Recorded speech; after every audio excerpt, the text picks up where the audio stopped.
आपको ये कहना चाहूँगा कि आप मेरे चैनल को सब्सक्राइब कर दीजिए, क्योंकि इससे मुझे मोटिवेशन मिलता है।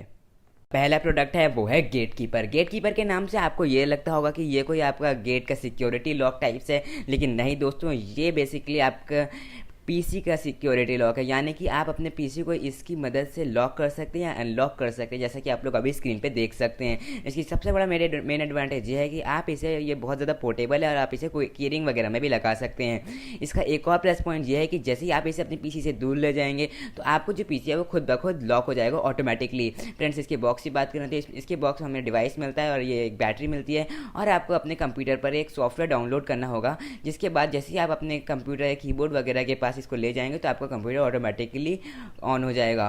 और इससे आप बहुत ही ज़्यादा आसानी से अपने गले में भी टांग सकते हैं, पॉकेट वगैरह में भी रख सकते हैं। इसकी साइज़ की बात करें तो ये साइज़ बहुत ही ज़्यादा छोटे साइज़ में बहुत ज़्यादा छोटा है और बहुत ही ज़्यादा कंपैटिबल है, और हर लैपटॉप के साथ ये बहुत ही आसानी से चल जाता है। फ्रेंड्स, अगर आपका ये कभी खो जाता है तो आपको एक